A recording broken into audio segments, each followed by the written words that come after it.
এই টিভি শোতে কাজ করা লোকজন পুরো প্রস্তুতি নিয়ে আসে। আজ পর্যন্ত আমি আমার জীবনে কোনো বয়ফ্রেন্ড বানাইনি। না, আমার মনে হয় আমার নিজেকে ভাগ্যবান মনে করা উচিত যে এত হ্যান্ডসাম যমরাজ থেকে দেখা করার সুযোগ পেলাম। আমার মরার পর আমার আত্মাকে রাস্তা দেখাবেন তো, নাকি আগে টি হাউস চলবেন? আমি আপনার সাথে টি হাউস যেতে পছন্দ করব। আজ সকাল পর্যন্ত চেক করেছি, যেমনটা রিপোর্ট করা হয়েছিল। সত্যি এরা সকাল পর্যন্ত কাজ করছিল। এভাবে আমরা মেয়ে এসছে? কোন মেয়ে? কি মনে হয় আমি একটু আগে কার সাথে কথা বলছিলাম? ওর রুম পাশেই আছে, মাঝে মধ্যে ওর কাছেও যেও। এখন পর্যন্ত ৩১ জন প্রাণ হারিয়েছে, যা থেকে জানা গেছে যে এই মৃত্যুগুলো হোম কনস্ট্রাকশনের এক বড় গাফিলতি এবং সাইটে নিরাপত্তা ব্যবস্থার অবহেলার ফল। এর জন্যই কোম্পানিই দায়ী। কমপক্ষে ১০ বছরের সাজাতে হওয়া উচিত। উকিল সাহেব, আপনি কি আপনার শেষ যুক্তি দিতে চাইবেন? আমি এই কোর্টে বসা সাক্ষীকে কাঠগড়ায় ডাকতে চাইব, যিনি স্বর্গীয় পাক দে হোর স্ত্রী। কোর্টে আসার আগে আপনি আমাদের দেওয়া সেটেলমেন্ট অফার প্রত্যাখ্যান করেছিলেন। টাকা কি কম মনে হয়েছিল আপনার? ১০ কোটি টাকা আপনার জন্য তো ভালো অঙ্ক ছিল। আপনি কি মানেন যে সাইটে গাফিলতি হয়েছিল এবং নিরাপত্তা ব্যবস্থায় বড় ভুল হয়েছিল, যার কারণে আপনার স্বামীর মৃত্যু হয়েছে? আমার স্বামী টেনশনে থাকতেন এবং তিনি বলতেন যে কনস্ট্রাকশন সাইটে গাফিলতি হয়, এবং আমার বিশ্বাস যে ওনার মৃত্যুর কারণ ওনার কাজ ছিল না, বরং ওনার স্ত্রী ছিলেন, যিনি ঝাঁপ দিয়ে মরার জন্য বলেছিলেন। শুধু ঝাঁপ দেওয়ার জন্যই বলেননি, বরং দুর্ঘটনার মতো পড়ে যাওয়ার জন্য বলেছিলেন। আপনার মানে কি তিনি ইচ্ছে করে পড়েছিলেন? আপনি কি জানেন যে আপনার ছেলের ব্লাড ক্যান্সার আছে, এমন একটি অসুখ যাতে অনেক টাকা লাগে? না থামো, তবে সেখানে কেস হয়ে যাবে। এখানে আমি কিছু বলতে চাইব স্যার, শুধু বিষয়টিকে চাপাদাপা দিলে কাজ হবে না স্যার। কি মনে হয় মাছগুলো ওয়াটার পলিউশনে মারা গেছে? স্যানিটেশন ডিভিশনকে কল করো। তোমার কি মনে হয় ওরা লেকের পাড়ে মাছ পরিষ্কার করতে এসেছিল? আমার মনে হয় ওরা এখানে কোনো আচার অনুষ্ঠান করতে এসেছিল। শুনেছি ক্যাটফিশ নাকি ধনের প্রতীক, হয়তো সেই জন্যই এত নিখুঁতভাবে ওদের মুন্ডু কাটা হয়েছে। দেখে অপরাধীদের ধরতেই হবে। ব্যাস, অনেক হয়েছে। তোমার মনে হয় না তোমার মতো তেজি জুনিয়রের সাথে আমি অনেক জ্বলেছি? তোমার কি এসেছ নাকি? তোমার মুখ টেনশনে লাল হয়ে যায়, আর ওই ডিভিশনের সব টিম ছেড়ে তোমাকে পাক ম্যানেজমেন্ট টিমে আসতে হলো, আর তোমার কারণেই না? আমার মানে এটা নয় যে আমি এটা করতে পারি না, আসলে তোমার কারণেই তো আমারও টেনশনের অশ্ব হয়েছিল। আরে যা হয়ে গেছে তা ভুলে যাও, এখন আর কি করার আছে? যাই হোক, আমি মনে কিছু রাখি না, তাই টেনশন নিও না। আর যাও, সবার সাথে দেখা করো। কোথায়? যদি তুমি নাক না গলাতে, তাহলে ওই জায়গায় আমি থাকতাম। এখন দাঁড়িয়ে কেন? কাজ কি করতে হবে না? এক্সকিউজ মি স্যার, মিস আমাদের কাজের বন্টন নিয়ে কিছু অভিযোগ আছে। এমনটা নয়। যাই হোক, আমি তোমাকে বোঝানোর পুরো চেষ্টা করেছিলাম, কিন্তু তুমি বুঝতে পারোনি। শোনো ম্যাডাম, সব কাজ করতে হবে, বুঝেছ তো এখন? যতটা ভেবেছিলাম তুমি তার চেয়েও বেশি বোকা। যদি সবাই চলে যায়, তবে ফোন কে তুলবে? মিস হংজো, লাঞ্চের জন্য আপনি কোনো ভালো জায়গা দেখেছেন কি? এটা প্রতিটা টিমের জুনিয়রের সবচেয়ে জরুরি কাজ।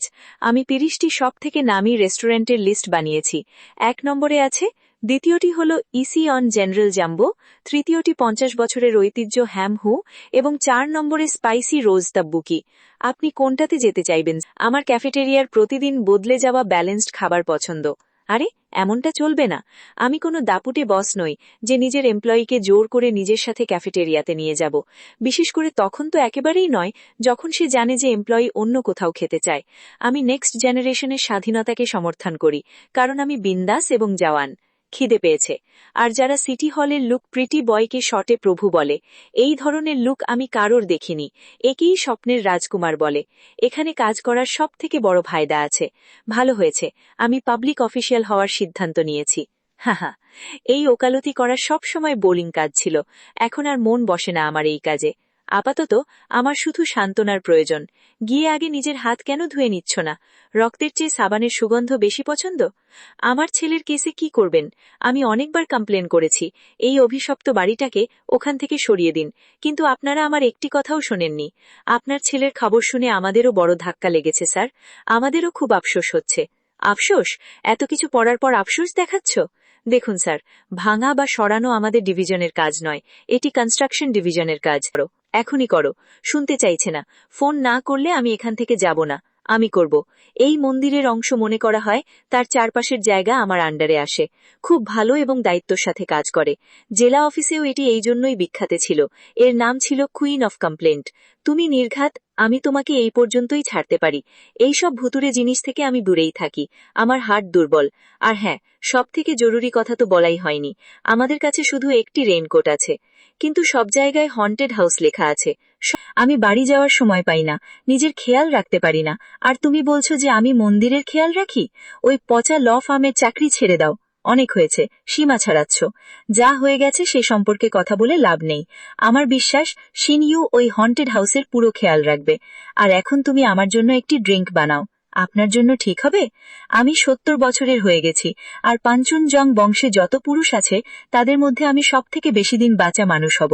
তাই আমার মনে হয় যে ড্রিঙ্কটি আমার চাই সেটি পেয়ে গেছি। দেখো, টেনশন ফ্রি থাকো, আমার মতো বাঁচতে শেখো, আর আমার রেকর্ড ভাঙো। আপনি শোনেননি, উকিলদের মধ্যে একটি নতুন ট্রেন্ড আছে যাকে ট্রিমার শট বলে। কাঁপতে থাকা হাত দিয়ে যখন গ্লাসে ড্রিঙ্ক ঢালা হয় তখন গ্লাসে হাওয়া ঢোকে, যাতে ড্রিঙ্ক সহজেই গলার নিচে নামে। মজা এসে গেল, যেমনটা হওয়া উচিত। আমরা পানের বিষয়ে সব সময় অ্যাডভান্স। আপনিও কি এক গ্লাস খাবেন দাদা? তোমার মা কি কেমন লাগছে দাদা? খুব রেগে আছে। এই ড্রেস পরে কোনো লাভ হবে না, কিন্তু ভেতরে যাওয়ার আগে মেকআপ মুছে ফেলো। এখন বোঝা গেল এটি হন্টেড হাউস নামে কেন বিখ্যাত। আমার মনে হয় এর নাম নিশানা মুছে ফেলতে হবে, কিন্তু এই কাজ খুব মুশকিল হবে। রাস্তা আঞ্জন সিটির অংশ, কিন্তু পরে জানা গেল ওই এরিয়া প্রাইভেট প্রপার্টি। তাকে বলুন যে বাড়িটি যেন ভেঙে ফেলে। রায়তা সে ছড়িয়েছে, তো সেই পরিষ্কার করুক। আমিও রেজিস্ট্রেশন তো পেয়ে গেছি, কিন্তু ওদের কন্ট্যাক্ট নাম্বার পাচ্ছি না, তাই কিছু বুঝতে পারছি না। আমি তোমার বুদ্ধির কসরত করাই, যাতে তুমি সেটা খুঁজে পাও। আমি একজন এমপ্লয়ি ছিল যে ইন্সপেকশন ডিভিশনে আমার নামে তথ্য দিয়েছিল, যাতে ভিত্তিহীন বাজে অভিযোগ ছিল। আর আমি শুধু এটুকুই জানতাম যে তার নাম জো। তোমার কি মনে হয় আমি কিভাবে তার হদিস পেলাম? যতক্ষণ এটি সমাধান করছো না, এখানে পা দিও না, বুঝেছ? তো ওই জমি এক তান্ত্রিকের, আর ওই তান্ত্রিকের নাম উনভল। ঠিক বললাম না? না বাবা। পুরো কেবল এই দিওয়ানে ইস্তিফা দাও, যতটা বলো।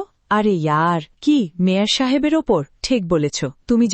তুমি জানো যে মেয়রের ওপর কেস হবে। আমার সাথে এই কোম্পানিতে জয়েন করা সবাই ম্যানেজার, আর আমি শুধু টিম চিফ, এই মিস এর কারণে। আর আমার মনে হয় না আগামী বছরেও আমার প্রমোশন হবে। জিজ্ঞেস করো কেন? কারণ আবার মিস এর ছায়া আমার ওপর এসে পড়েছে। সরি বলা বন্ধ করো। আমি কি তোমাকে অনেক বেশি কাজ দিয়ে দিয়েছি? কোনো অনেক বড় কাজ?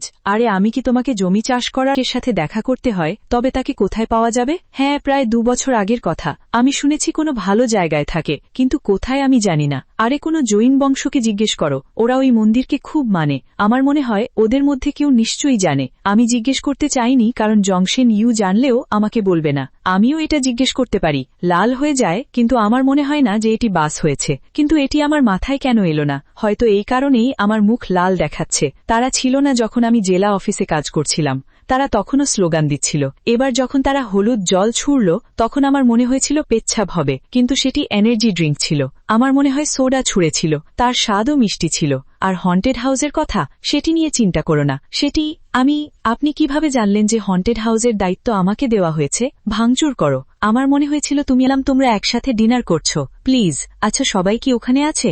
না, আমি বললাম না আমি বাড়ি যাচ্ছি, ঘরেই শেষ হয়ে যাবে। খুব খিদে পেয়েছে, চলো কিছু নিয়ে আসি। 5 মিনিটে আসছি। তুমি কাঁদছো নাকি? তুমি কি চাও আমি থামি নাকি চলে যাই? যাই হোক, আমি চাই তুমি আমার সাথে চলো। তোমার আমানত তোমাকে ফিরিয়ে দিচ্ছি। তোমার যন্ত্রণা আর তোমার উপর লাগা অভিশাপ শেষ হবে, কারণ সিন্দুকের মালকিন চলে এসেছে।